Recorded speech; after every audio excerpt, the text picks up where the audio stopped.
Hello, hello, hello! Greetings, salutations, konnichiwa, and every other form of green across this vast, marvelous multiverse. I am Matsu Quinox. This is Horace, and welcome back, my dear, marvelous, wonderful scholars, to the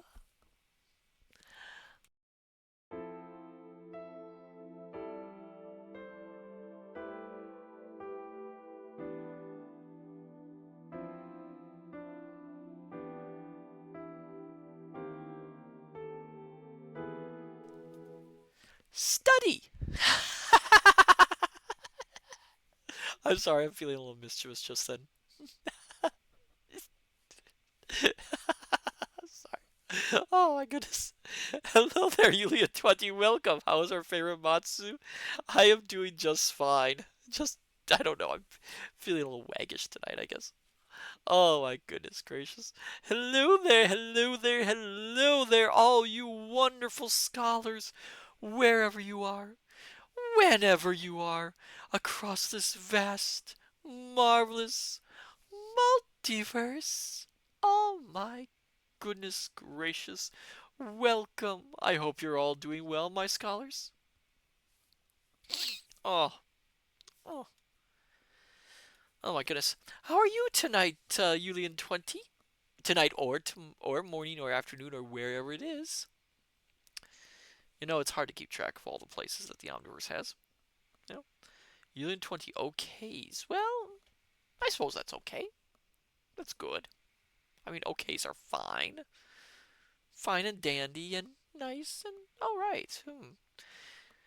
As for myself, well, there's not much to report. Not much to report at all. It's been a calm, okay day, I suppose. There I am using the word okay. Things have been doing alright, nothing to complain about really. Horace and I have just been busy here at the study, and Ovid and Virgil have settled down from last stream. So things have been doing well, I'd have to say. Doing pretty well. We're all getting along just fine. Mm. But I'm so glad to be here. Oh my goodness. I am a little tired. Admittedly, I'm a little sleepy. Um, for as long as the day is, I do tend to wear myself out very easily. So usually I try to rest up a little bit before each stream, and today I kind of didn't. I got busy with other things. So unfortunately, I am kind of a little bit worn out. Mm. Oh my goodness. Yes, but yes, my dear scholars, everything is going well. Oh, I suppose I should talk about tonight. After all, that's why you're here. Oh, thank you for the, oh my goodness, 50 stream streak, Julian 20. Wow, that's a lot. I'm impressed. Oh my goodness. Oh, I should talk about tonight, I suppose, and what the stream is. Tonight, my dear scholars, we are continuing our reading of Around the World in 80 Days. When we last left Philias Fog, he was just leaving India, headed towards Hong Kong. He was delayed by Inspector Fix, who tried to use the pretense of an earlier issue at a Hindu temple, which unfortunately Passepartout somewhat defiled by walking in there and not taking his shoes off. Um, and and he was sent. And Phileas Fogg was brought to trial. Um, but Phileas managed to pay the bail and escape. Well, not escape. He managed to continue on his journey. Fix is following after him, hoping to get to Hong Kong, because Hong Kong at the time was run by the British, and so he could arrest him in Hong Kong. He thinks Phileas Fogg is a bank robber. So he could arrest him in Hong Kong. Now the problem is, if he misses Phileas Fogg in Hong Kong, well, then he goes into territories where he'd have to get an extradition whatever it's what is it called? What's it called, Horace? He'd essentially have to get an extradition warrant, um, which would take time, and he's already trying to get a warrant for the arrest of Philias Fog, but he unfortunately somehow can't manage it. But yes, that is starting tonight's stream. So we are going to be starting from chapter 17, I believe. Oh my goodness. These chapters go by fast. We have, I think, 36 chapters to get to. So it might be a good idea to start reading. What do you think, my dear scholars? Shall we begin our reading of Around the World in 80 Days?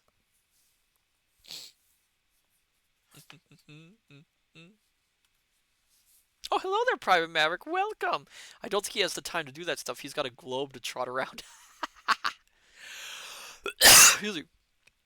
Yuli 20 says, yes, we should start.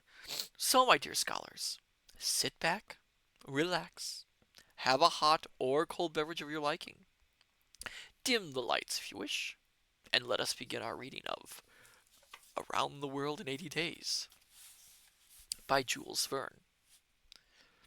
Now, I will say, again, I've made this warning before, this book is of its time. The views are of its time. I will read as much as I can, but if it's a big passage which is fairly offensive, I will probably not read that passage. It would probably make me feel a little uncomfortable to read it.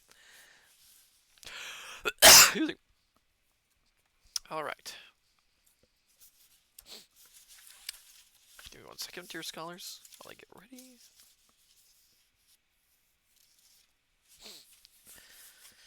Chapter 17, in which various matters are dealt with during the crossing from Singapore to Hong Kong.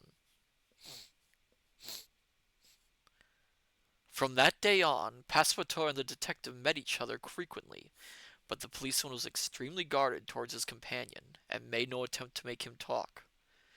On 1 or 2 occasions only did he catch sight of Mr. Fogg, who was happy to remain in the main lounge of the Ragoon, either because he was keeping Mrs. Iota company, or because he was playing whist, an unvarying part of his daily routine. I've never played whist. I don't really understand what it is all about. Passepartout, for his part, had begun to think very hard about the strange coincidence that had resulted once again in Fix meeting up with his master during their travels, and all in all that was hardly surprising. This gentleman, who was very friendly and certainly very obliging, who had turned up in Suez, then embarked on the Mongolia, and disembarked at Bombay, where he said he had to stay, who then showed up again on the Rangoon on the way to Hong Kong, who in a word was following Mr. Fogg step by step on his journey. All this really was something to think about. There was something strange, at the very least, about all these coincidental meetings. Who was this Fix after? Passepartout was ready to bet his oriental slippers, he had taken great care of them, that this Fix fellow would leave Hong Kong at the same time as them, and probably by the same steamer. Passepartout could have gone on thinking for 100 years and still not have guessed what business Fix was about. He would never have imagined that Phileas Fogg was being trailed by a detective all around the world like a common thief. But, as it is only human nature to attempt to find an explanation for everything, this is how Passepartout, in a sudden flash of illumination, interpreted the fact of Fix's permanent presence, and in all fairness, his interpretation was perfectly plausible. Drink the water.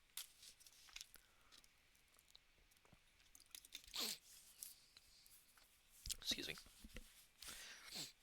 According to him, then, Fix was, and could only be, a private investigator set on Mr. Fogg's trail by his colleagues from the Reform Club, in order to check that he followed the agreed route in his journey around the world. It's actually not a bad guess. I mean, it's a very logical one if you think about it. The fact that it isn't that is well, again, it makes sense. It would be the next thing you would expect. You wouldn't really expect to believe that your employer was being trailed by a police detective in a situation like this.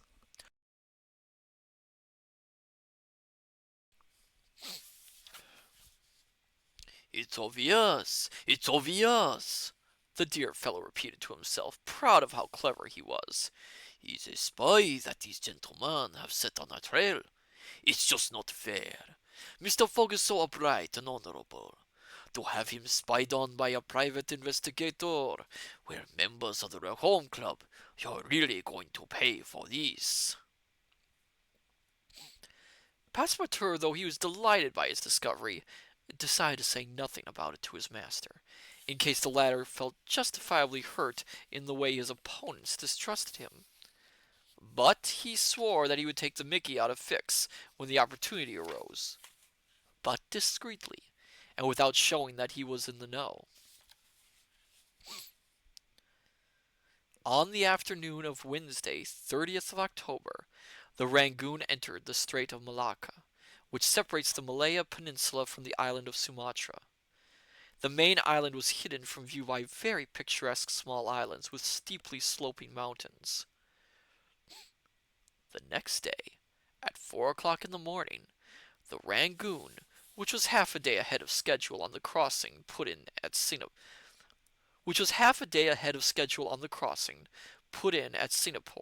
in order to take on a new supply of coal. Phileas Fogg noted this gain in the plus column of his ledger, and this time went ashore to accompany Mrs. Iota, who had indicated that she would like to look around for a few hours. Fix, who was suspicious of everything Fogg did, followed without being seen. Passepartout, for his part, laughing to himself at Fix's antics, went off to do his usual shopping. Now, again, this is Vern's view and not mine, so I apologize. The island of Singapore is not particularly large or impressive. It lacks mountains to make it attractive. However, there's a certain charm to its compactness. It resembles a park with fine roads going through it.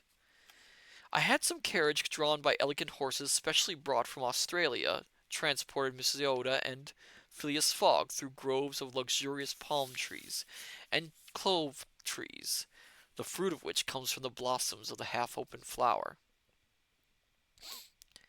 Instead of the prickly hedges to be found in the countryside of Europe, here there were pepper bushes, sago trees, large ferns with their magnificent fronds gave variety to the tropical vegetation, and the air was thick with the intense perfume of nutmeg trees with their shiny green foliage. Hordes of lively grinning monkeys roamed about the woods, and there were probably tigers too in the jungle. Anyone surprised at the idea that these terrifying carnivores had not been eliminated on such a relatively small island should realize that they come from Malacca by swimming across the strait.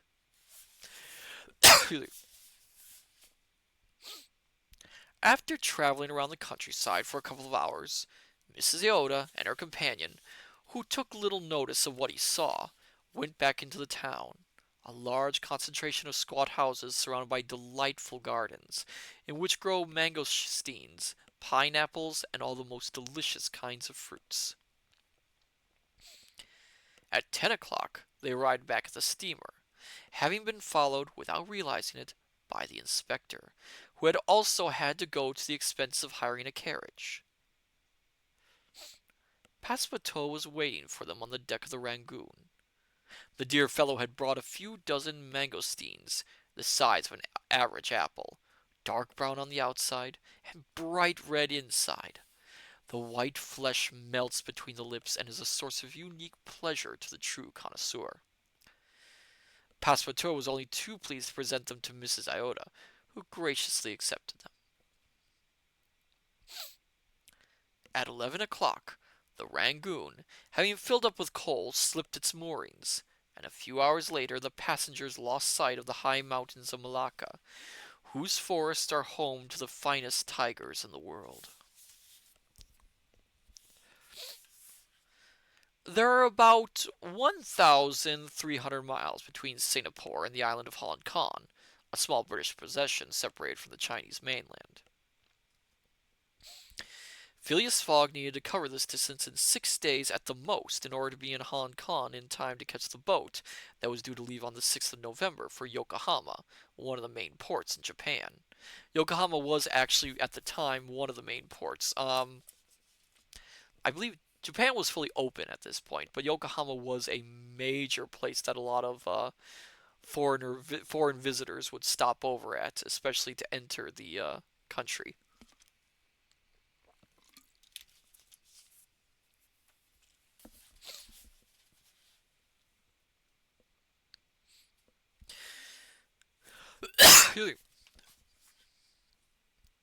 The Rangoon was heavily loaded. A large number of passengers had boarded at Singapore. Indians, Sinhalese, Chinese, Malays, and Portuguese, most of whom were in the second class accommodation. The weather, which had been generally fine up to then, changed as the moon entered its last quarter. The sea became rough. The wind sometimes got up, but very fortunately it was blowing from the southeast, which helped the steamer to go faster. When the wind was moderate, the captain put up the sails. The Rangoon, which had the rigging of a brig, often sailed with its two topsails and its foresail, and its speed increased under the combined effect of steam and wind.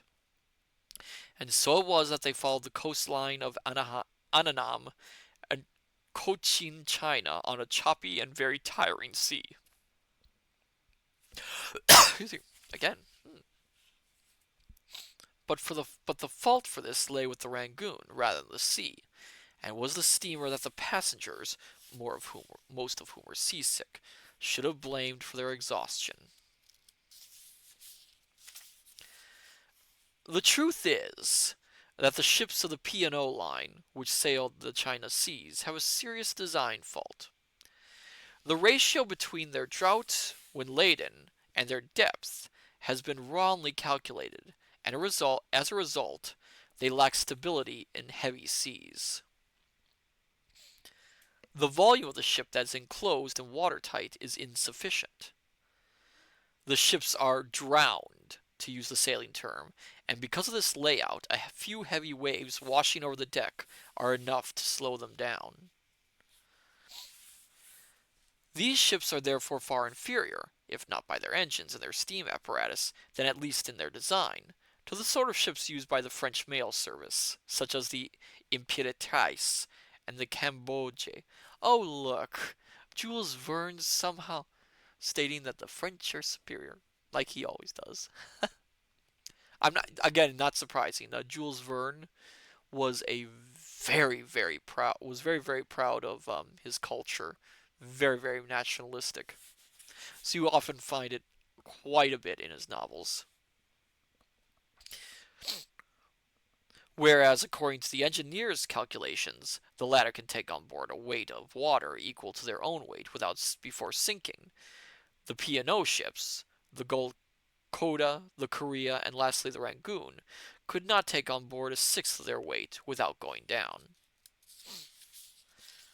Thus, when the weather was bad, extreme caution was needed. It was sometimes necessary to heave at low steam. The resulting loss of time did not seem to affect Phileas Fogg in the least, but Passepartout got extremely annoyed. At such times he blamed the captain, the chief engineer, and the company, and he cursed all those involved in transporting passengers. Perhaps, too, the thought of the gas bill he would have to pay back in Savile Row had something to do with his impatience.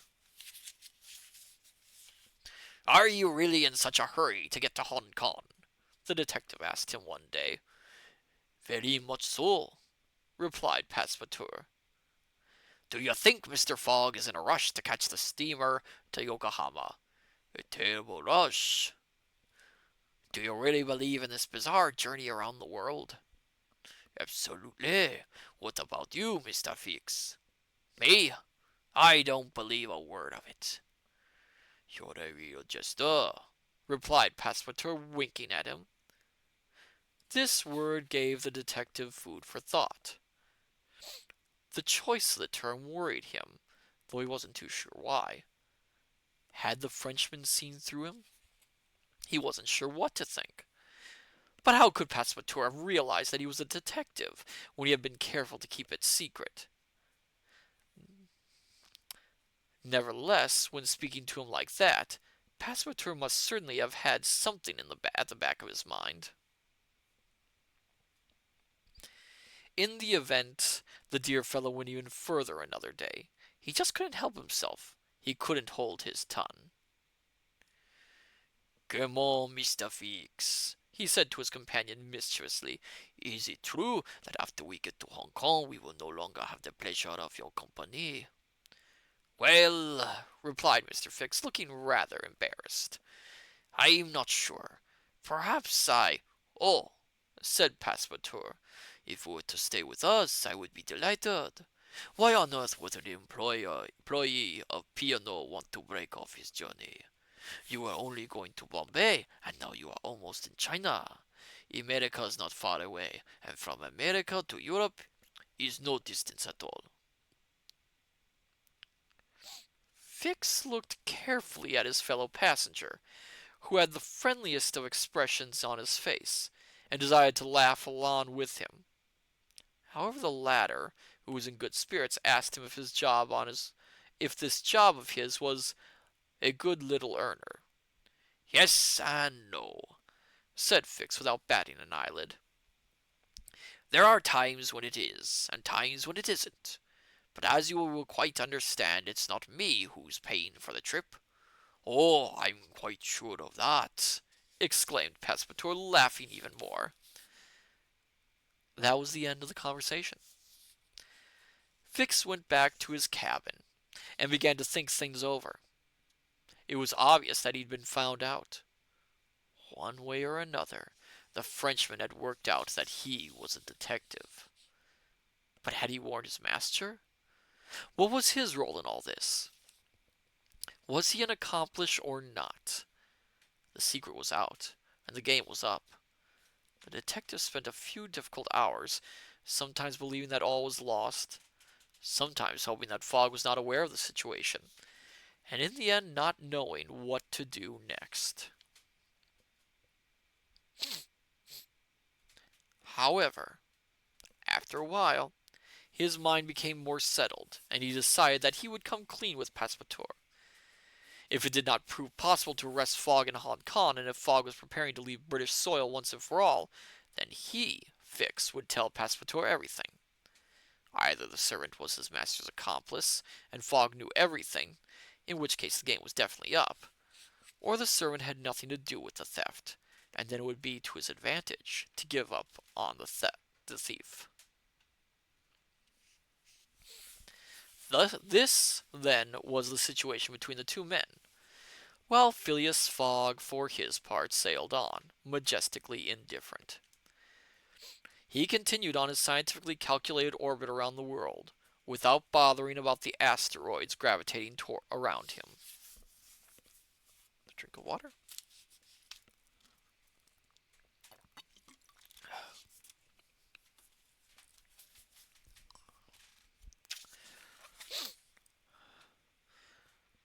And yet in the vicinity there was, to use a term from astronomy, a disturbing star, one that should have produced a certain amount of disturbance in the gentleman's heart. But no, Mrs. Aoda's charm had no such effect, much to Passepartout's surprise, and such disturbances, if they did exist, would have been more difficult to detect than those on Uranus. On Uranus. It's Uranus. I got it. I got it right the second time. Than those on Uranus that had led to the discovery of Neptune. That was a fairly new discovery, I think. Yes, this was an unfailing source of amazement to Passepartout, who read all that gratitude towards his master in the young woman's eyes.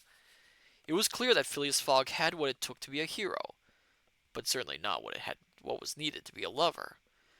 As for concern about the success of the journey, he gave no sign of any. Passepartout, however, was constantly on tetherhooks. One day, when he was leaning on the handrail of the engine room, He watched the powerful machinery race away from time to time as the boat pitched suddenly, making the propeller spin wildly clean out of the water. Steam then came pouring out of the valves, making the dear fellow very angry. "These valves aren't properly rated down," he exclaimed. "We aren't going fast enough. That's the English for you. If only it was an American boat. We might go up in smoke, but at least we'd be traveling faster."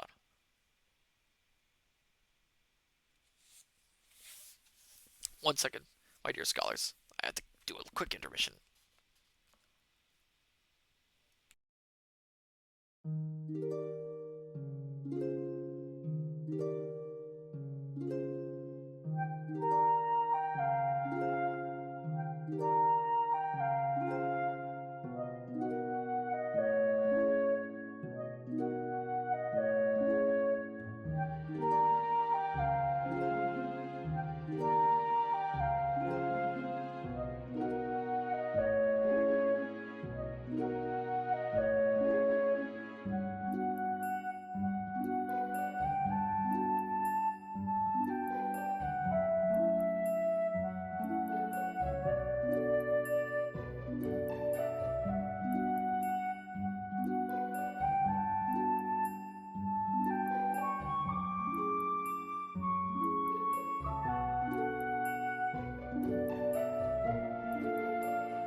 All right. Sorry about that, my dear scholars. Just had to do something. Oh, my goodness. All right. On to chapter 18. Are you all having fun, my dear scholars? I hope you are. These chapters seem a little less distressing. Let's be honest.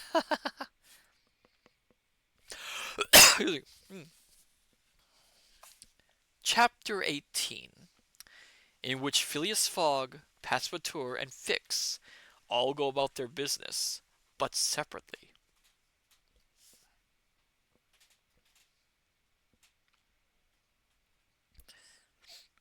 In the final days of the crossing, the weather was quite bad.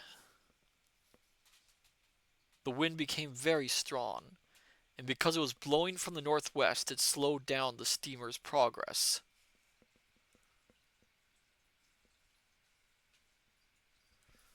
I keep hearing Ovid and Virgil in the background. Being kind of noisy tonight.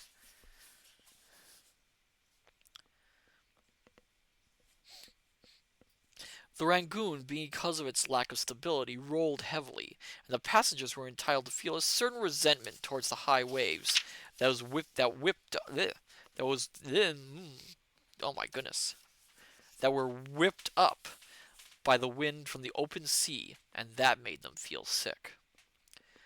During the 3rd and 4th of November, there was quite a storm. Fierce gusts of wind lashed the ship. The Rangoon had to heave to for half a day with its engines only ticking over so as to ride out the storm.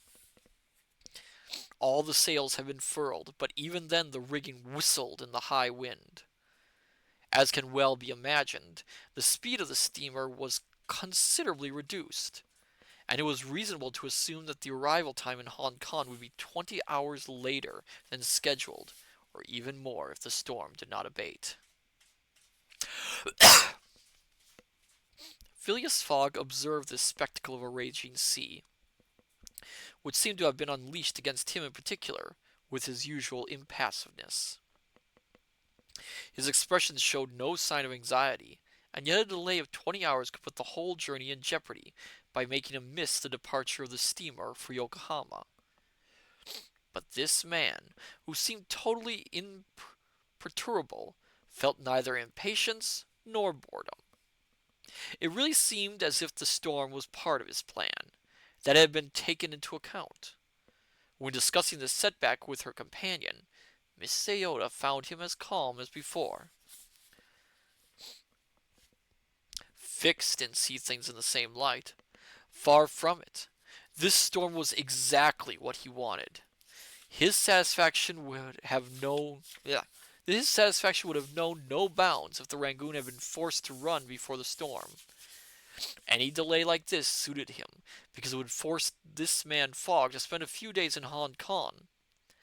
At last the weather, in the form of gusts and gales, was on his side. Admittedly he wasn't well, but what did that matter? He lost count of the number of times he'd been sick. But when his body was writhing from the effects of seasickness, his mind was reveling in an immense sense of satisfaction. As for Passepartout, it was easy to imagine what little effort he made to disguise his anger during this ordeal. Up until then, everything had gone so well. Land and sea seemed at his master's command. Steamers and railways obeyed him. Wind and steam united to further his progress. Was this the turning point with things starting to go wrong? Passepartout was on tetherhooks, as if the 20,000 pounds for the bet had come out of his own pocket. The storm got on his nerves. Oh, hello there! Oh, hands of the God, hello there! Welcome! Little Matsu, it's good to be here on my first stream of yours, my friend. Glad to have you here. Ah, welcome. We are just in the middle of reading Around the World in 80 Days. We're in the second chapter. Glad to have you here. I'm little introductions. I'm Matsu Quinox, interdimensional omniversal librarian. This is my companion, my friend, my assistant, Horace, and this is the study. I do gaming streams on Tuesday and reading streams on Thursday, and sometimes I do other streams as well. But welcome! Glad to have you here. Where am I? I lost my place. It's the top sail and the lower sail. Okay.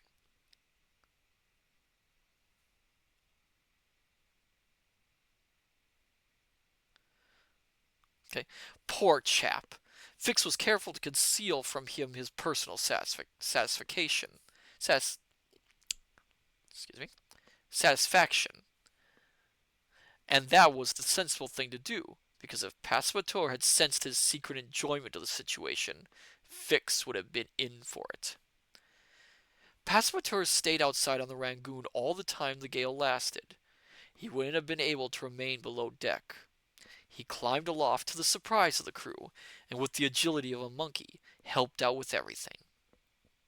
He constantly questioned the captain, the officers, and the men, who couldn't help laughing when they saw how put out the fellow was. Passepartout wanted to know how long the storm would last, so they told him to go and look at the barometer, which stubbornly refused to rise. Passepartout shook the barometer, but nothing had any effect, neither shaking it nor hurling insults at the irresponsible instrument. Hands of the ad god, I cannot stay for long, unfortunately, but I simply wish to say hello, best of luck with this stream, and farewell. Ah, take care! Glad to have you appear, and thank you for the hydrate. I have to open up the second bottle now. Okay. I have 3 water bottles all prepared for this. But thank you for coming, it means a lot. Oh, where was I? Finally, the storm abated. The state of the sea changed during the day of the 4th of November. The winds shifted 2 points to the south and helped their progress again. Passepartout climbed down like the weather. It was possible to put back the topsail and the lower sails, and the Rangoon continued its journey at an impressive rate of knots.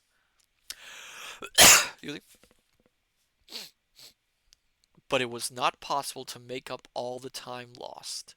The situation had to be accepted, and land was not sighted until the 6th at 5 o'clock in the morning. The entry in Phileas Fogg's travel plan gave the steamer's date of arrival as the 5th, but the ship would not be there until the 6th. That meant that they would be 24 hours late and bound to miss the departure for Yokohama. At 6 o'clock, the pilot came on board the Rangoon and took his place on the bridge in order to guide the ship through the approaches to the port of Hong Kong. Passepartout was dying to question this man and to ask him if the steamer for Yokohama had already left Hong Kong, but he didn't dare to, preferring to retain a glimmer of hope until the last minute. He had confessed his concerns to Fix, who, the sly old fox that he was, attempted to console him by saying that all Mr. Fogg had to do was to catch the next boat. This only made Passepartout even more angry.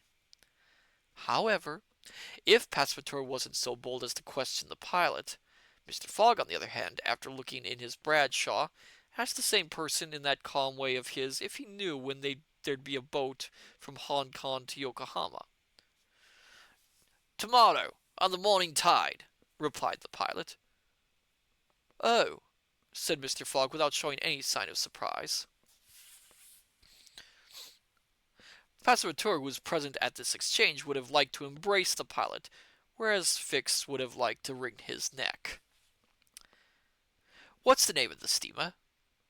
asked Mr. Fogg. The Carnatic," replied the pilot. "But wasn't it due to leave yesterday?" "Yes, sir, but it needed repairs to one of its boilers, and so its departure had been put back until tomorrow." "Thank you," replied Mr. Fogg, who with his machine-like walk went back down into the lounge of the Rangoon.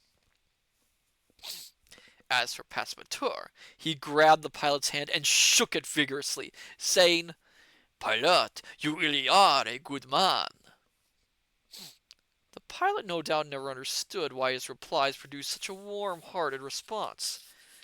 When the whistle sounded, he went back to the bridge and guided the steamer in through the armada of junks, tankas, fishing boats, and ships of all sorts that cleared up the approaches to Hong Kong.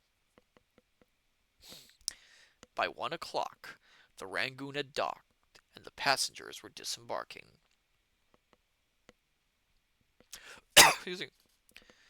In the event, it must be said that things really had worked out in Phileas Fogg's favor. If it hadn't been for the need to repair the boilers, the Carnatic would have left on the 5th of November, and anyone traveling to Japan would have had an 8-day wait for the next steamer to leave. Admittedly, Mr. Fogg was 24 hours behind schedule, but this delay couldn't have serious repercussions on the rest of the journey. As it happened, the steamer that did the crossing from Yokohama to San Francisco was a direct connection from the steamer from Hong Kong, and it couldn't leave before the latter had arrived. Of course, they would be 24 hours behind in reaching Yokohama, but it would be easy to make this time up during the 22 days it took to cross the Pacific. So Phileas Fogg was, give or take, 24 hours on schedule 35 days after leaving London. Quick little drink of water.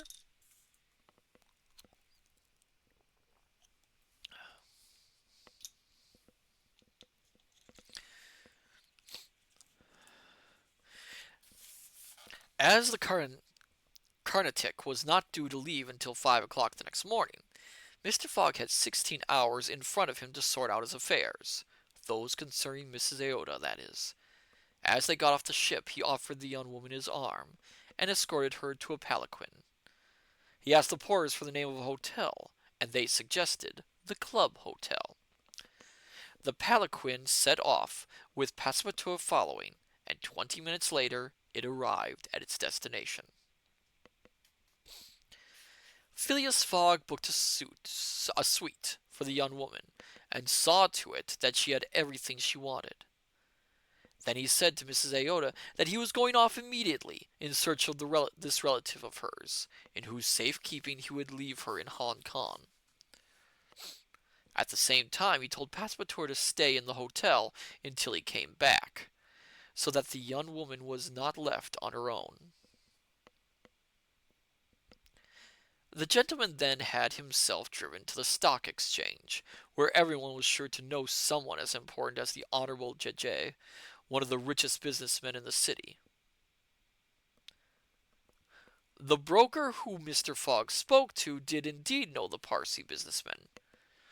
However, the latter had not lived in China for the past 2 years. After making his fortune, he had settled in Europe, probably Holland, which was understandable given the large number of trading connections he had had with that country during his time as a businessman. Phileas Fogg went back to the club hotel. He immediately asked Mrs. Aoda's permission to go up to see her, and getting straight to the point, informed her that the Honorable J.J. no longer lived in Hong Kong, and that he was probably in Holland. At first, Mrs. Aoda made no reply. She put her hand to her forehead and thought for a few moments.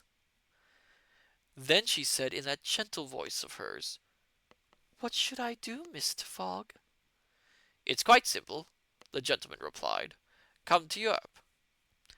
"But I can't take advantage—" "You are not taking advantage, and your presence will not harm my plans in the least. Passepartout?" "Sir," replied Passepartout, "go along to the Carnatic and reserve 3 cabins." Passepartout, delighted to be able to continue the journey in the company of the young woman who was so considerate towards him, left the club hotel immediately.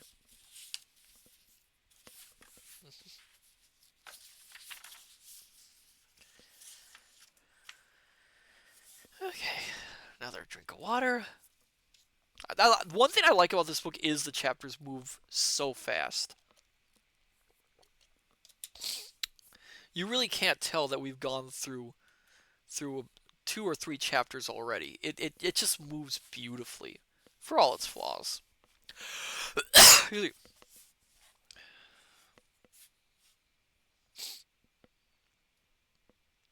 Chapter 19, where Passepartout takes too keen an interest in his master, and what that leads to. Hong Kong is only a small island, ceded to Great Britain by the Treaty of Nanking after the War of 1842. Within the space of a few years, the colonizing spirit of the British was responsible for the building of a large town and the creation of a port, Victoria Harbor. Yeah,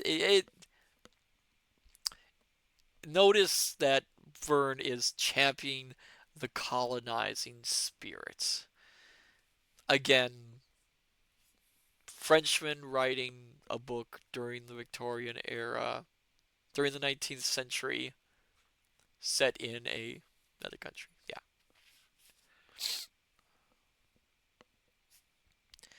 The island is situated at the mouth of the Canton River, and only 60 miles separated from the Portuguese possession of Macau, which stands on the opposite bank. It was inevitable that Hong Kong would be the victorious rival of Macau as a trading center, and now most Chinese goods for export transit via the British possession. Docks, hospitals, wharves, warehouses, a Gothic cathedral, a government house, and tarmacked roads all give the visitor the impression that a typical busy town in the southeast of England has been transported half across the globe and has landed here in China, almost at the antipodes. I'm not sure what that means. So Passepartout, with his hands in his pockets, went along to Victoria Harbour, watching on his way the palanquins, the sail-powered wheelbarrows, still popular at in the Celestial Empire. That term. And this whole crowd of Chinese, Japanese, and Europeans thronging the streets. Give or take a few differences, the dear fellow found it was like walking through Bombay, Calcutta, or Singapore. The English have left a trail of similar cities around the world. Passepartout reached Victoria Harbour. There, at the mouth of the Canton River, he saw a heaving mass of ships from all over the world. English, French, American, Dutch warships and trading vessels, Japanese or Chinese boats, junks, sampans, tankas, and even flower boats that looked like gardens floating on water. As he walked around, Passepartout noticed that some of the native inhabitants were dressed in yellow, all of them very elderly. After going into a barber shop to have a Chinese style shave, again, I'm not sure what that's a reference to, he was told by the local barber, who spoke quite good English, that these elderly men were at least 80 years old, and from that age on which they were given, and from that age on the, yeah, and from that age on, they were given the privilege of wearing yellow, the imperial color. Passepartout found this very amusing, without quite knowing why. Once his beard was shaved, he went along to the quay from where the Carnatic was due to depart, and there he caught sight of Fix, who was walking up and down, which didn't surprise him. However, the inspector's face bore the sign of severe disappointment. Good, thought Passepartout. Things must be going badly for those gentlemen, members of the Reform Club. So he went up to Fix with a broad smile, pretending not to notice his companion's look of annoyance. The detective really had every reason to curse the appalling bad luck that dogged him. Oh! Oh, thank you for the resubscription, Sophia. Welcome! 29 months. Wow! Glad to have you here. We are on our third chapter of the night of Around the World in 80 Days. They are currently in Hong Kong waiting for a boat. Glad to have you here. The detective really had every reason to curse the appalling bad luck that dogged him. There was still no sign of the warrant. It was obvious that the warrant was still on its way, and could only reach him if he stayed put for a few days. Since Hong Kong was indeed the last British territory on the route, this Fog fellow would get away once and for all, unless he found some way of keeping him here. "Well then, Mr. Fix, have you made up your mind to come to America with us?" asked Passepartout. "Yes," replied Fix, gritting his teeth. "Now, now!" exclaimed Passepartout in a joyful burst of laughter. "I was sure you wouldn't be able to let us go off like that on your own. Come and book your seat. Come on." So the two men went into the shipping office and booked cabins for 4 people. But the employee pointed out that as the repairs to the Carnatic had been completed, the steamer would be leaving that evening at 8 o'clock and not the following morning, as had been announced. "Very good," replied Passepartout. "This will suit my master. I'll go and tell him." At that moment Fix decided on an extreme course of action. He would tell Passepartout everything. It was perhaps the only way to keep Philias Fog in Hong Kong for a few more days. After they had left the office, Fix offered to take his companion for a drink in a nearby tavern. Passepartout had time, so he accepted Fix's invitation. There was a tavern fronting on to the quayside. It looked inviting, and both men went in. There was a large, well-directed room at the back of which stood a camp bed, scattered with cushions. On the bed a number of men were stretched out, asleep. That's a very specific thing, my dear scholars. Very specific reason for that. 30 or so customers were in the main room, sitting at small rattan tables. Some of them were downing pints of English beer, ale, or porter, others flagons of spirits, gin, or brandy.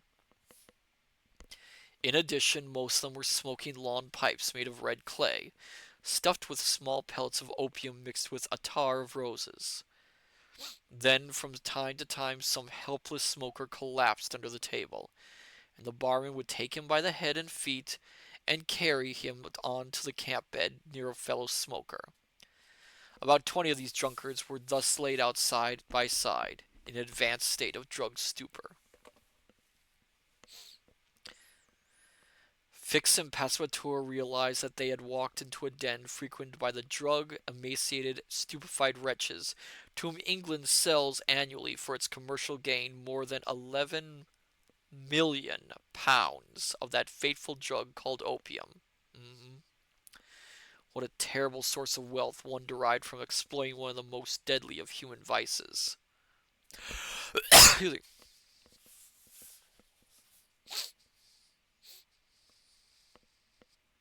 The Chinese government had attempted to tackle this problem by introducing strict laws. This is true, my dear scholars. This is true in history, but to no avail. The use of opium had spread from the upper classes, for whom it was at first exclusively reserved, to the lower classes, and since then its disastrous effects have proved unstoppable. Opium is smoked everywhere and at any time in the Middle Kingdom. Both men and women are addicted to this deplorable habit, and once they have become used to taking the drug, they cannot go without it without experiencing severe stomach pains. A heavy opium smoker may smoke as many as 8 pipes a day, but will die within 5 years. It's a really, really horrible drug. Their search for a drink had then led Fix and Passepartout into one of the many dens of this type that had sprung up even in Hong Kong. You know, I just realized when they mentioned that war earlier, the War of 1842, of course, the thing they don't mention is the fact that I believe it was the first Opium War. The book passes on from that, which was caused by the Chinese essentially declaring war against the British for the opium trade, or was it the other way around? I can't quite remember. Um, but the British did win, and they did get Hong Kong out of it, and the trading of opium was not stopped, unfortunately.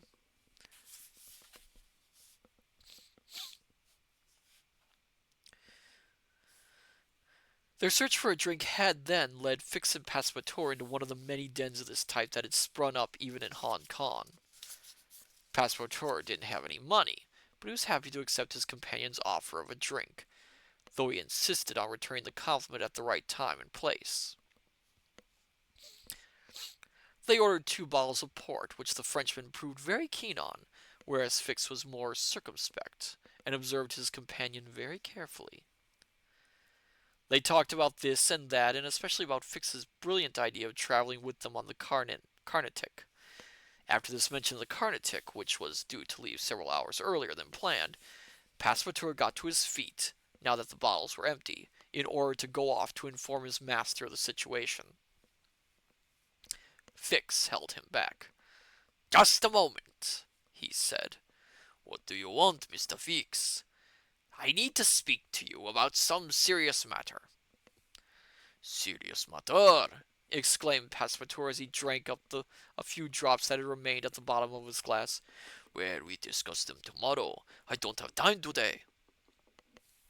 "Stay a minute," replied Fix. "It's about your master." At the mention of this word, Passepartout looked carefully at the expression on Fix's face. He had a strange look, Passepartout thought.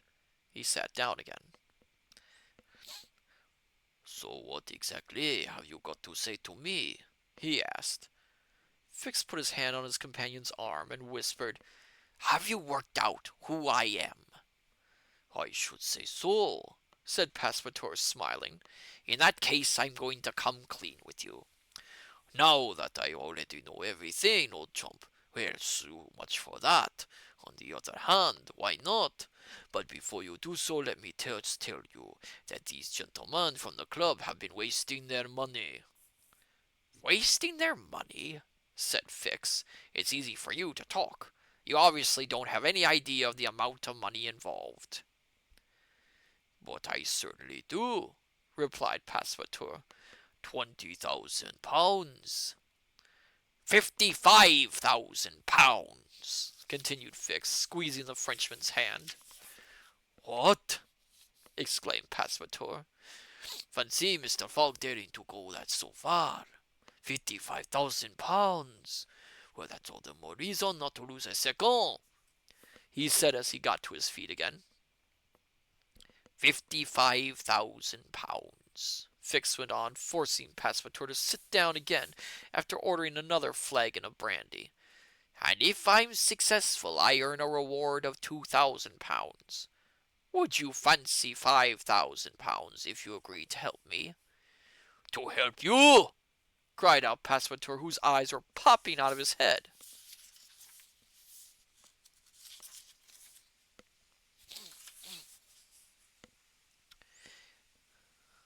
Yes, to help me keep this Fog fellow in Hong Kong for a few days. Hey, said Passepartout, what are you talking about? What? Not only do these gentlemen have my master followed and doubt his honesty, but they also want to put obstacles in his path. I feel ashamed for them. Hey, non! What do you mean? Asked Fix. I mean that it's completely unacceptable behavior. You might as well strip Mr. Fogg of his belongings and take the money out of his pocket. Well, that's exactly what we expected to come to. But it's a trap! Exclaimed Passepartout, excited by the effects of the brandy that Fix was serving him, and that he was drinking without realizing it. A real trap set by so-called gentlemen and colleagues. Fix was beginning to lose track. Call them colleagues, shocked Passepartout. Members of the Reform Club. Remember this, Mr. Fix. My master is an honorable man, and when he's made a bet, he intends to win it fairly. But who do you think I am? Asked Fix, looking straight at Passepartout. I'll tell you, all right. You're a private investigator for the members of the Reform Club, given the job of checking up on a route my master's taking. It's a disgrace. So although I guess what you are was tripping over my words. So although I guess what you were some time ago, I've been careful not to tell Mr. Fogg. He doesn't know anything about this, does he? Fix asked sharply. Nothing, replied Passepartout, downing another glass of brandy. The police inspector scratched his forehead. He waited before going on. What was he to do? Passepartout's mistake seemed genuine, but it made his plan more difficult. It was obvious that this fellow was speaking in complete good faith, and that he wasn't his master's accomplice, something which Fix might have feared. Well, he said to himself, if he's not his accomplice, he'll be prepared to help me. The detective had come to a second decision. In any case, he had no time to lose. Philias Fog had to be arrested in Hong Kong at all costs. Listen, said Fix curtly. Listen to me carefully. I'm not what you think. I'm not a private detective for the members of the Reform Club. Huh? Said Passepartout, looking at him mockingly. I am a police inspector, working for the Metropolitan Police. You, a police inspector? Yes, and I can prove it. Here's my commission. With that, the detective took a piece of paper from his wallet and showed to his companion a commission signed by the head of the Metropolitan Police. Passepartout was dumbfounded and unable to say a word. Mr. Fogg's bet is just a front, which you've fallen for, you and his colleagues from the Reform Club, because it was important for him to make you his accomplices without you realizing it. But why? Cried out Passepartout. Listen. On the 28th of September, a theft involving £55,000 was committed at the Bank of England by an individual whom we have a description of. That description fits exactly this man Fogg. Como fit? Exclaimed Passepartout, banging the table with his hefty fist. My master is the most honest man in the world. How can you tell? Replied Fix. You don't even know him. You started to work for him the day you set off, and he left in a considerable hurry with a madcap excuse without any luggage, and taking with him a large amount of money in bank notes. And you still maintain that he's an honest fellow. I'm going into Passepartout's accent. Battered. Excuse me. Oh my goodness. And you still maintain that he's an honest man. I do, the poor fellow repeated like a machine. Do you want to be arrested as his accomplice, then? Passepartout had his head in his hands. He was unrecognizable. He didn't dare look at the police inspector. Phileas Fogg a thief? The very man who had rescued Mrs. Aota, a good and a generous man, and yet there was no denying the evidence against him. Passepartout tried to brush aside the suspicions that were creeping into his mind. He refused to believe his master was guilty. "What then? What do you want from me?" he said to the policeman, with a supreme effort of self-restraint. "Just this," replied Fix. "I've trailed this fellow Fogg all this way, but I still haven't received the arrest warrant that I've requested from London. I need you to help me to keep him in Hong Kong." "What? You want me to—" "And then I'll give you a share of the £2,000 reward put up by the Bank of England." "Never!" replied Passepartout, who wanted to get up but fell back down, feeling both his wits and his strength deserting him at the same time.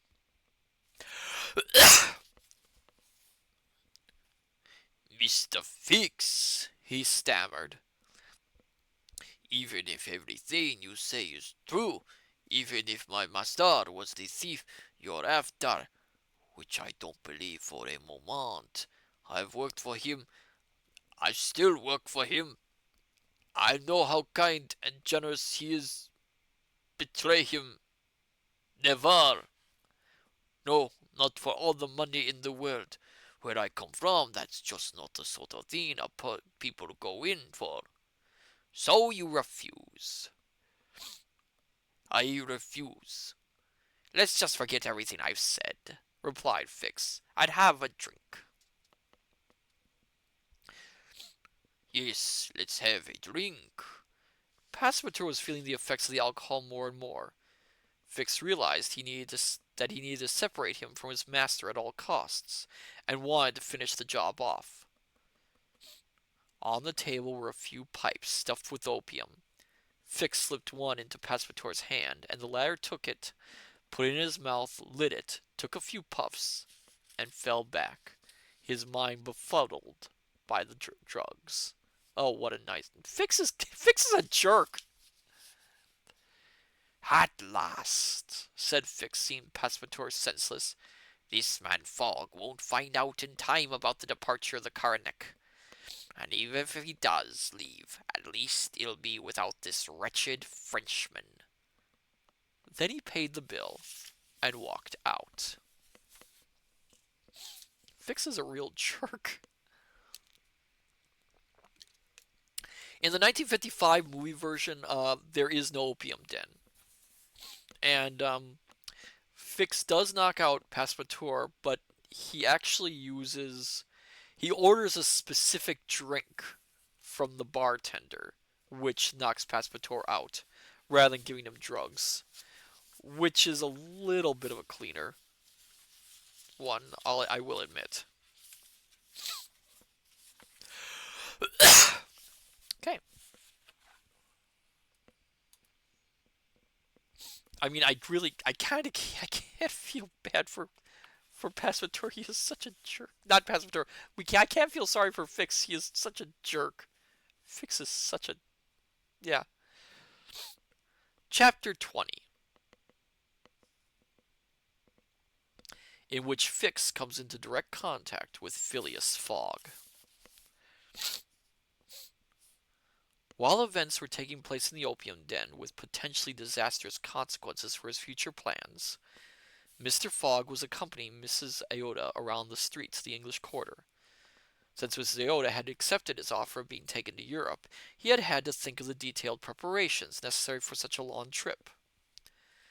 It was just about acceptable for an Englishman like himself to travel around the world with only one bag. But it was unthinkable for a woman to undertake such a journey like that. Hence the need to buy clothes and other items necessary for the journey. Mr. Fogg performed this task with his usual composure, and in response to all the apologies or protestations of the young widow, who was embarrassed by so much care and attention, he inevitably replied, "It's good for my journey. It's part of my plan." When they had bought what was needed, Mr. Fogg and the young woman returned to the hotel, and enjoyed a splendid meal served in the restaurant. Then Mrs. Iota, who was feeling rather tired, went up to her suite imperturbable save after giving her imperturbable savior a typically English handshake. The honorable gentleman, for his part, spent the whole evening engrossed in the Times and the Illustrated London News.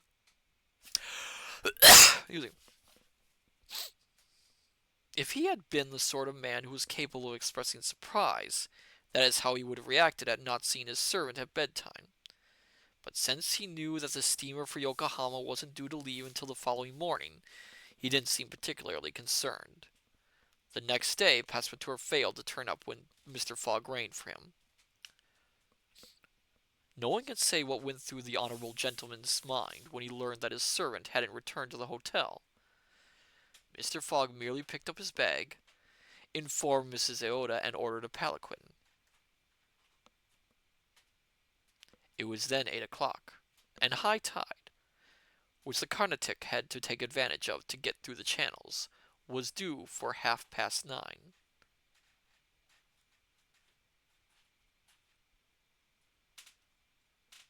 When the palanquin arrived in front of the hotel,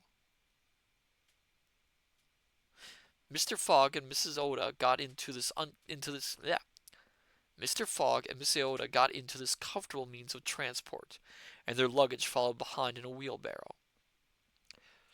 Half an hour later, the travelers arrived at the quayside, and it was there that Mr. Fogg was told that the Quinox had left the previous day.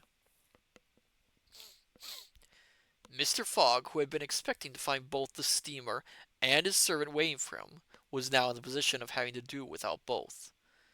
But there was no sign of disappointment visible on his face, and when Mrs. Iota looked at him anxiously, he merely replied, "It's just a minor problem, madam. Nothing more." At that moment a figure who had been watching him intently came up to him. It was Inspector Fix, who greeted him and said, "Are you not, sir, like me, one of the passengers from the Rangoon which arrived yesterday?" "Yes, sir," replied Mr. Fogg coldly, "but I do not have the honor of—" "Excuse me, but I was expecting to find your servant here." "Do you know where he is, sir?" asked the young woman eagerly. "What?" answered Fix, pretending to be surprised. "Isn't he with you?" "No," said Miss Iota. "He hasn't reappeared since yesterday evening. Could he have gone on the Carnac without us?" "Without you, madam?" replied the detective. "Pardon me for asking, but were you intending to catch this steamer?" "Yes, sir." "So was I, and as you can see, I'm very disappointed. The Carnac had finished its repairs, and it left Hong Kong 12 hours early without informing anyone. Now we'll have to wait a whole week until the next sailing." As he said the words "a whole week," Fix felt his heart leap for joy. A whole week. Fogg held up for a whole week in Hong Kong. That would be enough time for the warrant to arrive. At last, luck was on the side of the representative of the law. It is easy to imagine, then, the hammer blow he received when he heard Phileas Fogg say in his calm voice, "But the Carnatic's not the only boat, I believe, in Hong Kong harbor." I don't know.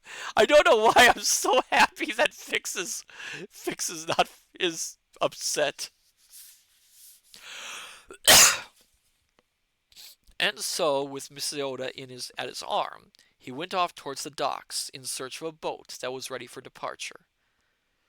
A dumbfounded Fix followed him. It was as if he was bound to this man by an unseen thread. Nevertheless, it looked as if luck, which had served Phileas Fogg so well up to then, really had deserted him now. For 3 hours he went all around the port, prepared, if necessary, to charter a vessel to take him to Yokohama. But all he could see were ships loading and unloading, which were not therefore ready to sail. Fix began to hope again. However, Mr. Fogg was not in the least put out, and he was intent on continuing his efforts, even if he had to go as far afield as Macao, when a sailor came up to him in the outer harbor. Is your honor after a boat?" the sailor said to him, taking his cap off. Do you have a boat ready to sail? Asked Mr. Fogg. Yes, your honor. A pilot boat, number 43, the best of the whole lot. Is it fast? Between 8 and 9 knots, as near as makes no difference. Do you want to see it? Yes. Your honor couldn't ask for more. Is it for a boat trip? No, for a voyage. A voyage? Are you prepared to take me to Yokohama? The sailor couldn't believe what he'd just heard. He just stood there aghast. Your honor must be joking, he said. No, I've missed the Carnatic, and I must be in Yokohama by the 14th at the latest, to catch the steamer for San Francisco. Sorry, replied the sailor, but it's impossible. I'm offering you I'm offering you £100 a day and a bonus of £200 if you get me there on time. Are you serious? Asked the sailor. Deadly serious, replied Mr. Fogg. The pilot stepped away.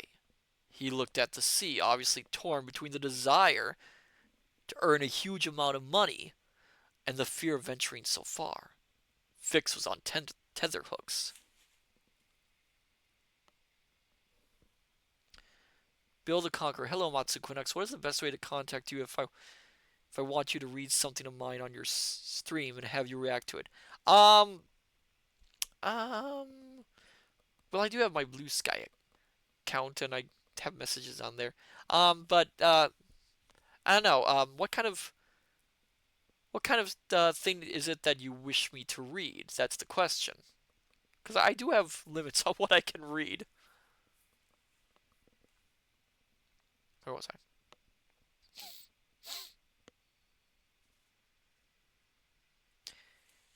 Build a Conqueror. It's a script that I wrote for a video game I play. I don't know. Bill, I had Steps Sue read it on her stream. Well, you can. I do have a Blue Sky, which you can find me under Matsu Quinox. That's the only way I can be really reached at the moment.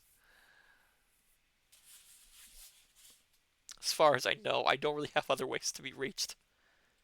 Okay. Oh, no problem. I will see what I can do.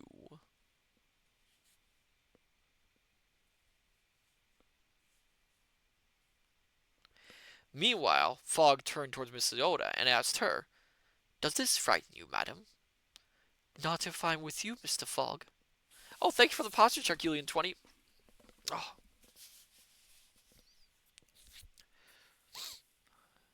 Where was I? Oh, yeah. With you, Mr. Fogg. The pilot went up to the gentleman once more and started fidgeting with his cap. Well then, pilot, said Mr. Fogg. Well then, your honor, replied the pilot, I can't take the risk, either with my men, myself, or you, on such a long crossing in a boat that weighs hardly 20 tons, and especially at this time of year. In any case, we wouldn't arrive in time because it's 1,650 miles from Hong Kong to Yokohama. Only 1,600, said Mr. Fogg. Makes no difference. Fix breathed again. But, added the pilot, maybe we can come to some other arrangement. Fix held his breath. How? Asked Philias Fog. By going to Nagasaki in the far south of Japan, 1,100 miles away, or to Shanghai, which is 800 miles from Hong Kong. If we went the second way, we could stay close to the Chinese coast, which would be a considerable advantage, especially as the currents run north.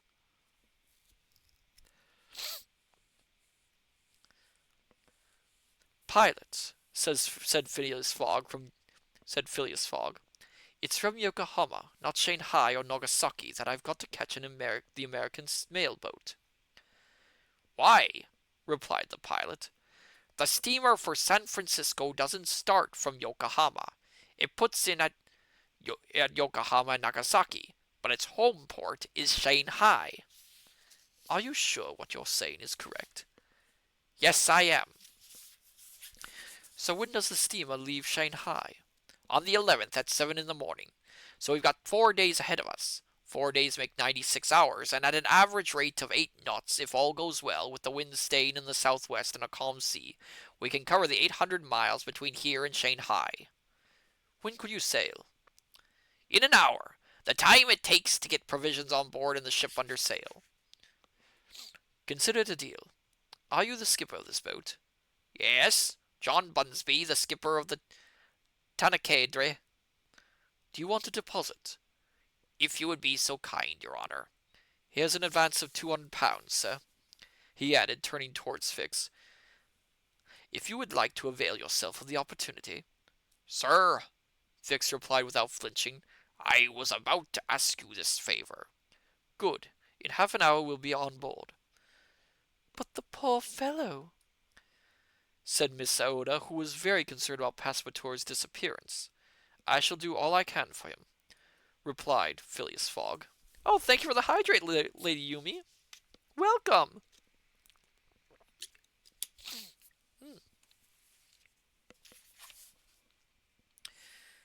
And so, while Fix went toward the pilot boat in a jittery, feverish, and furious state, the other two headed for the main police station in Hong Kong. When they got there, Phileas Fogg gave a description of Passepartout and left enough money to cover the cost of his reparation. He went through the same formalities at the French consulate, and then the palanquin took the travelers back to the outer harbor, after previously stopping at the hotel to pick up the luggage. 3 o'clock struck. The pilot boat number 43 with its crew on board and supplies loaded was ready to set sail.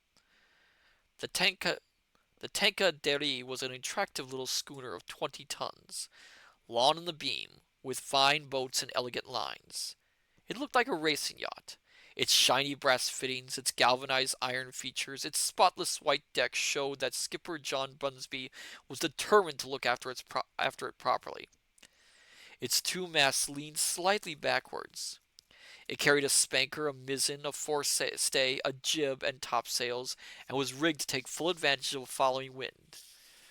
It clearly had an excellent turn of speed, and it had in fact won several prizes in pilot boat competitions. The crew of the Tankadere consisted of John Bunsby and 4 seamen. They were the sort of fearless sailors ready to go out whatever the weather to bring ships into port, and were very familiar with the conditions. John Bunsby was a man of about 45, sturdy, weather-beaten, keen-eyed, energetic-looking, steady as a rock, and in full control of the situation. He could inspire confidence in the most timid of people. Phileas Fogg and Miss Aoda went on board. Fix was already there.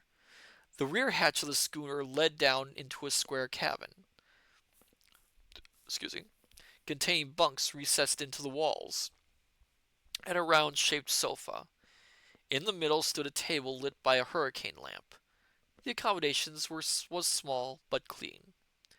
I'm sorry I have nothing better to offer you, said Mr. Fogg to Fix, who bowed without making any reply. The police inspector felt a sort of humiliation at being the recipient of this fellow Fogg's kindness like this. One thing's sure, he thought. He's a very polite crook, but he's a crook all the same. At 3:10 the sails were hoisted. The Union Jack was flying from the schooner's gaff. The passengers were sitting out on deck. Mr. Fogg and Miss Aola gave a last look at the quayside, in case Passepartout had reappeared. Fix was feeling somewhat apprehensive, because there was still a chance that the unfortunate chap he had treated so shabbily might show up, and that would have led to an argument in which Fix would have been the likely loser. But the Frenchman did not turn up, and doubtless the overpowering effects of the drug had still not worn off. At last, the skipper reached the open sea, and as it caught the wind in its spanker, foresail, and jibs, the Tankerde leaped forward over the waves. All right.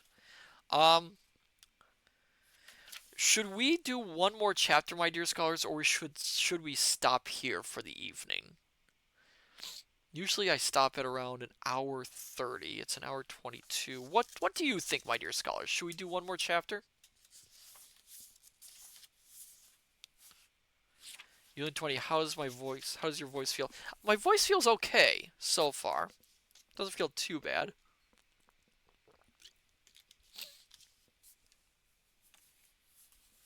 As long as I'm hydrated, it's all right. What do you scholars what do you scholars think? Should we read one more chapter or should we stop here?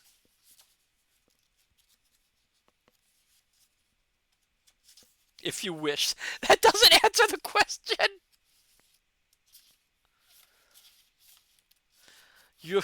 Lady Yui, onward to glory. All right, we'll do one more chapter for the evening.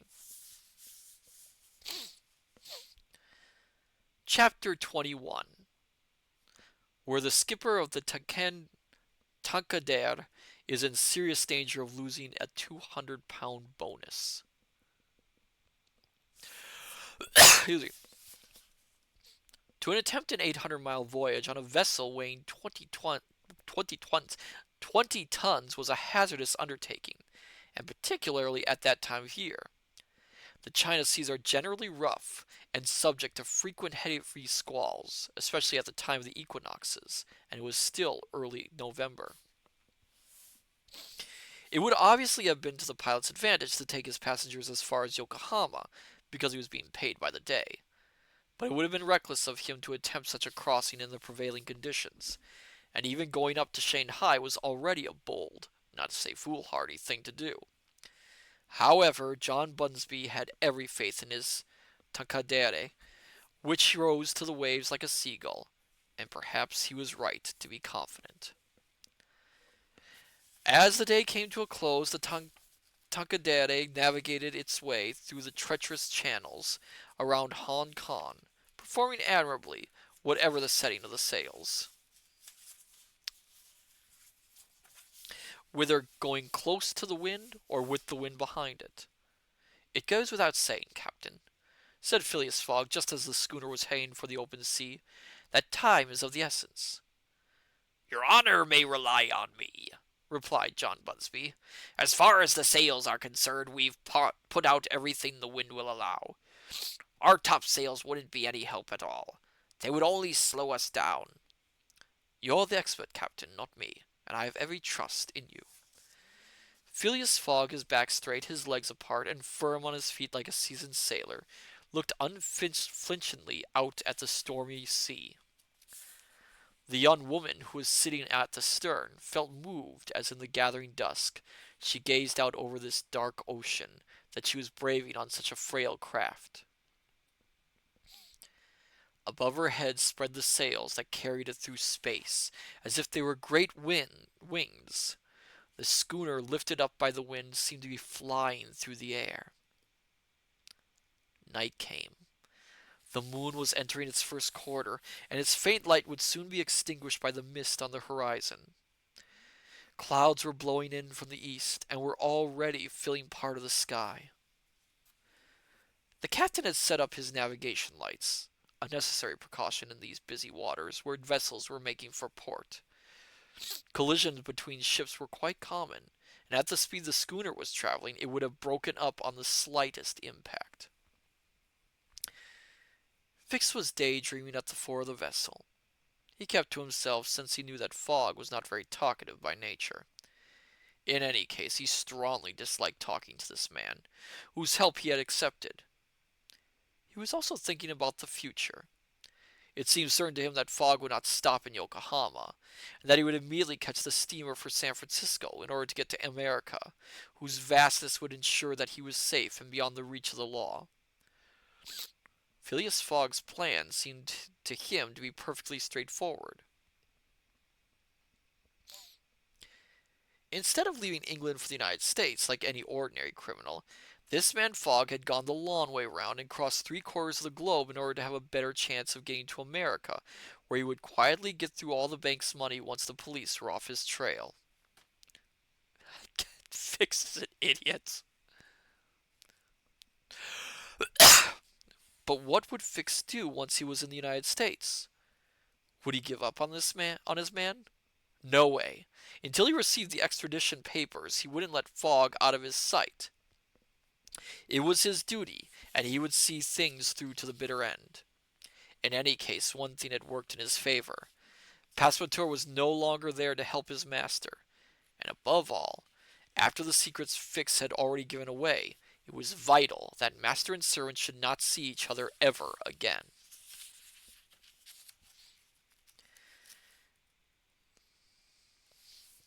Oh, hello there, Dr. Zadian. Welcome. Sorry I'm late work. It's fine, it's fine. We're on the last chapter of the evening. Phileas Fogg was also thinking about his servant, who had disappeared in such mysterious circumstances. All things considered, he thought it still quite possible that as a result of some misunderstanding, the poor fellow might have got on board the Carnatic at the last minute. Mrs. Iota was of the same opinion, and she greatly missed this trusty servant, to whom she owed so much. It was possible, therefore, that they might meet up with him again in Yokohama, and it would be easy to find out if he had got there on the Carnatic. Carnatic.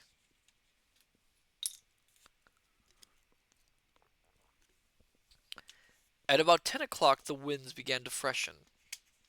It would have perhaps been safer to reef the sails, but the captain, after carefully considering the look of the sky, decided to leave them as they were. In any case, it's hard to say these words. The Tankadere was a very stable vessel, with a good draught, and the sails could be taken down quickly in the event of a squall. At midnight Phileas Fogg and Miss Iota went down to the cabin. Fix had got there before them, and was stretched out on one of the bunks. As for the captain and his men, they stayed out on deck all night. By sunrise the following morning, 8th of November, the schooner had done more than 100 miles. The log, which was frequently dropped into the water, showed that the average speed was between 8 and 9 knots. The Tankadere had slack in its sails, which were all out, and with this setting it could reach its maximum speed. If the wind held, all would be well.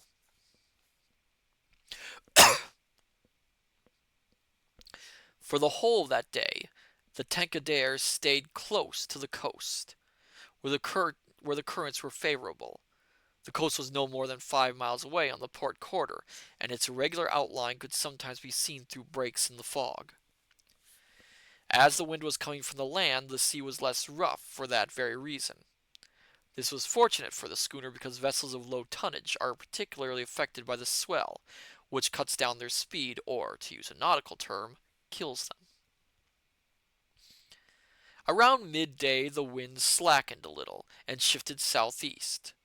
The pilot put up the topsails, but 2 hours later he had to bring them down because the wind was freshening again. Mr. Fogg and the young woman, who very fortunately were not susceptible to seasickness, had a healthy appetite for the rations aboard. Fix was invited to share their meal, and had to accept, well aware that his stomach, like a boat, needed some form of ballast, but he found it galling. He felt it somehow disloyal to be traveling at this man's expense and to eat his provisions. Nevertheless, eat is what he did, even if it was really more of a snack than a meal.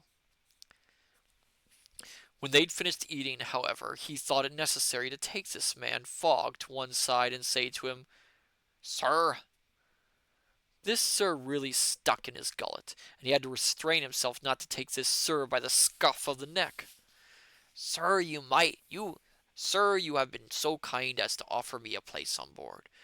But although my means are much more modest than your own, I do intend to pay my way."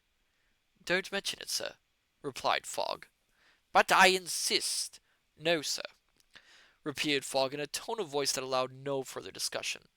"It comes under the running cost." Fix bowed.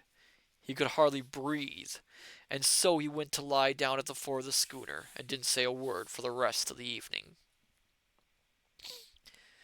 Meanwhile, the boat was making rapid progress. John Bunsby was feeling very optimistic. Several times he said to Mr. Fogg that they would arrive in good time. Mr. Fogg merely replied that that was what he expected. In any case, the whole crew of the little schooner were doing their utmost. The prospect of a bonus spurred these good fellows on, and so every single rope was carefully tightened, every sail was vigorously hoisted taut, and the helmsman was careful to ensure the vessel did not veer off course. The standard of sailing couldn't have been any higher in a Royal Yacht Club regatta. Not sure what a regatta. I think a regatta is a kind of ship.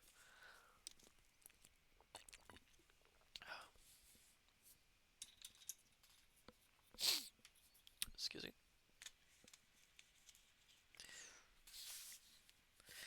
By the evening, the pilot could tell from the log that they had covered 220 miles since Hong Kong, and Phileas Fogg had grounds for hoping that when he arrived in Yokohama he would be on schedule.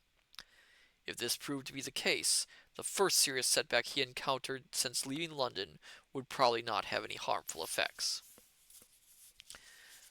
During the night, towards the early hours of the morning, the Tankadera was well on its way through the Fokien Strait, which separates the large island of Formosa from the mainland of China, and it was now crossing the Tropic of Cancer. The sea was very difficult in this strait, which was full of eddies formed by different currents meeting. The schooner labored a lot. The choppy waves slowed down its progress. It became almost impossible to stand up on deck. At daybreak the wind freshened further. The sky gave signs of a gale coming. In addition, the barometer showed that a change of atmosphere pressure was in the offing. Its daytime readings were irregular, and the mercury oscillated unpredictably. Towards the southeast they could see a heavy swell developing, which suggested a storm was brewing. The previous evening the sun had set against a red mist in an ocean glowing like fire. Excuse me. The captain spent a long time examining the lowering sky and mumbling unintelligibly to himself. A little later, finding himself next to his passenger, he whispered to him, "Can I tell your honour the truth?" "Of course," replied Phileas Fogg. "Well, we're in for a storm." "Is it coming from the north or the south?" was all Mr. Fogg wanted to know. "From the south. Look, there's a typhoon on the way." "I don't mind about a typhoon if it's from the south. It'll help us on our way," replied Fogg. "If that's how you take it, then it's fine by me," retorted the captain. John Bunsby's predictions proved only too accurate. At an earlier time of year the typhoon would, in the words of a famous meteorologist, have spent itself in a spectacular electric display. But now at the winter equinox it was likely that it would turn out to be extremely violent. The captain took every advanced precaution. He had all the schooner's sails furled and the yards brought down on deck. The topmasts were struck and the boom taken in. The hatches were securely battened down so that not a drop of water could get into the vessel's hull. A single triangular sail, a storm jib of strong canvas, was hoisted as a foretop sail to enable the schooner to stay stern to the wind. Then all they could do was wait. John Bunsby had urged the passengers to go down into the cabin, but to be cooped up in such a confined space with hardly any air, and shaken about by the swell was not a very appealing prospect. Neither Mr. Fogg, nor Mrs. Aouda, nor even Mr. Fix agreed to leave the deck. Towards 8 o'clock a squall of rain and gusting wind hit the ship. Even with the small amount of sail it had out, the Tankadere was tossed about like a feather in this indescribably strong wind. To say it was 4 times the speed of a locomotive going at full steam would be an understatement. So for the whole of that day the vessel headed north, swept along by the monstrous waves, but fortunately going at the same speed as them. Many times it was almost engulfed by one of these mountains of water that reared up behind it. But the captain's deft touch at the helm prevented disaster. The passengers were sometimes soaked by spray, but reacted stoically. Fix was grumbling away, it was true, but the intrepid Mrs. Iota kept her eyes firmly fixed on on her companion, whose composure she couldn't help admiring, and proved himself worthy of him as she stood by his side to face the storm.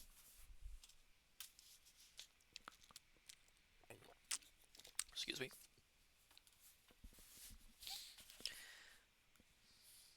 Where was I?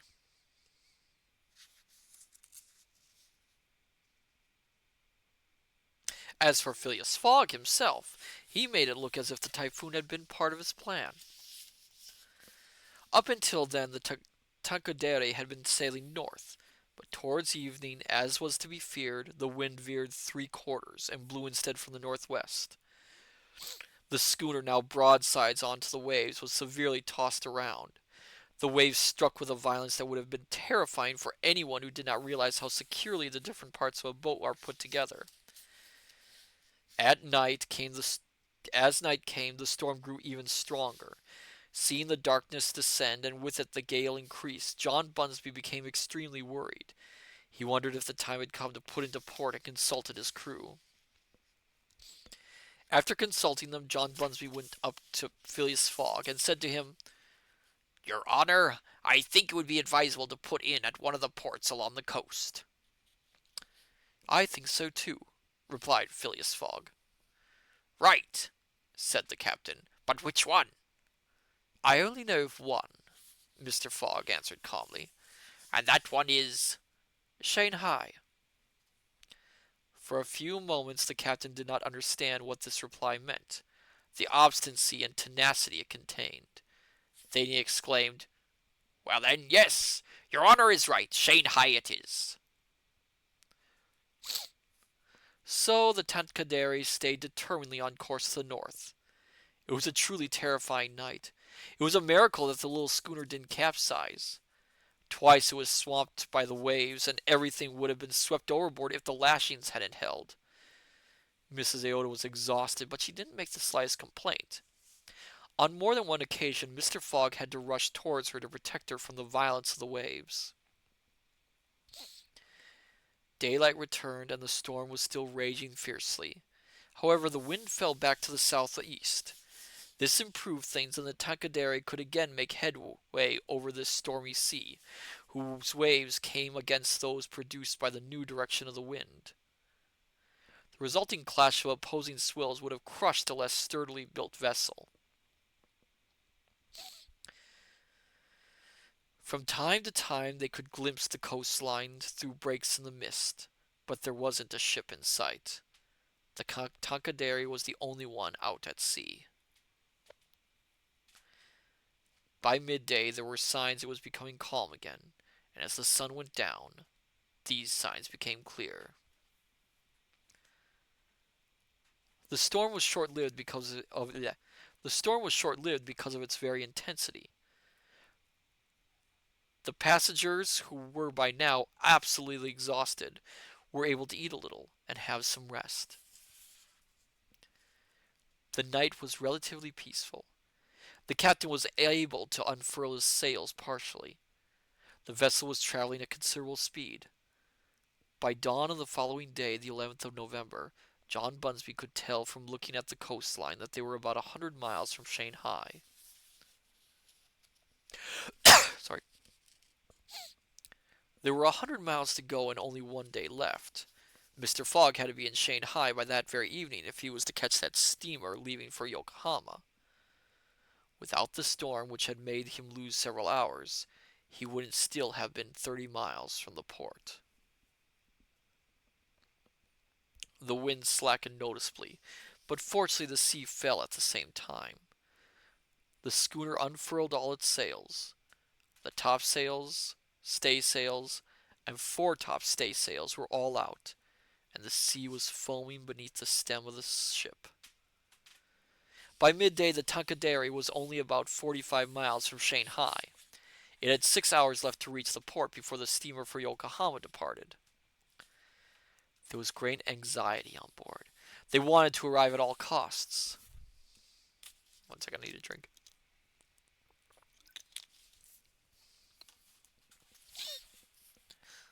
All of them, with the exception of Phileas Fogg, felt their hearts pounding with impatience.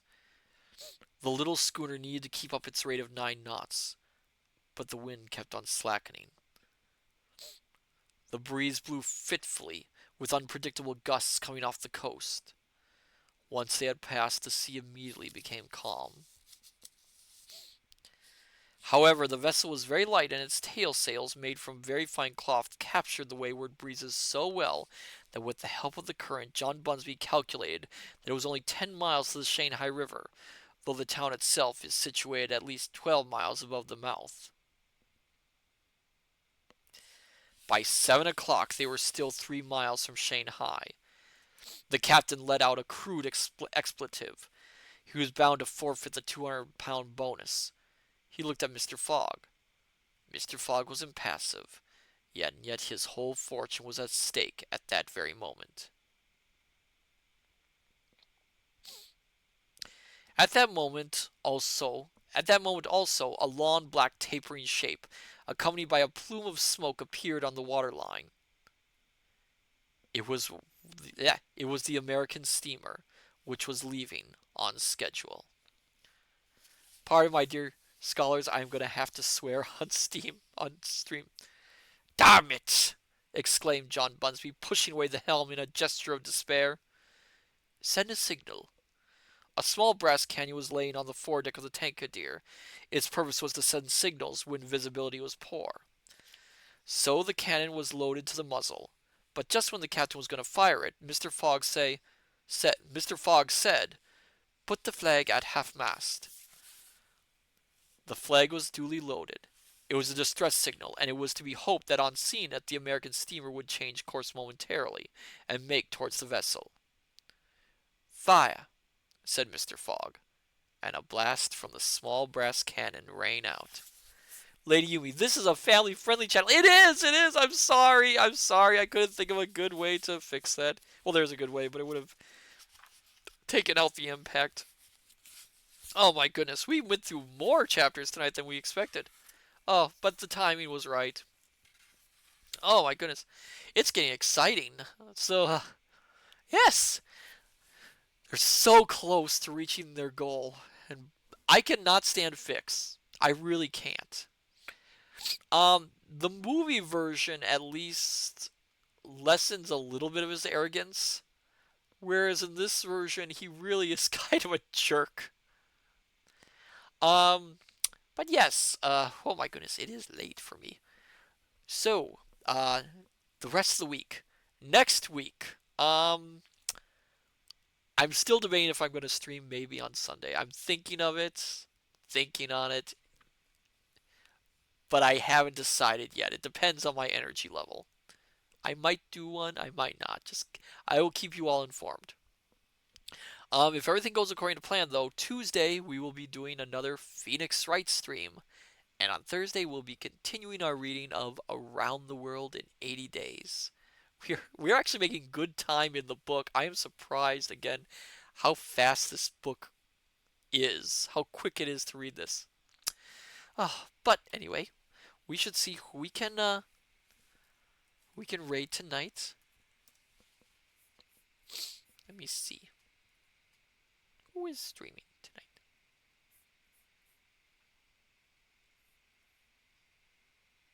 Um, I see Legacy Bookish is actually doing a reading stream too. Let's go visit them tonight. I think we haven't rated them in a while. Oh, thank you for the hydrate, Lady Yumi. So then, my dear scholars, I say unto you, good evening, good morning, good afternoon. Till we meet each other again at the study. Take care, and I shall see you next time. Till then, farewell and bye bye.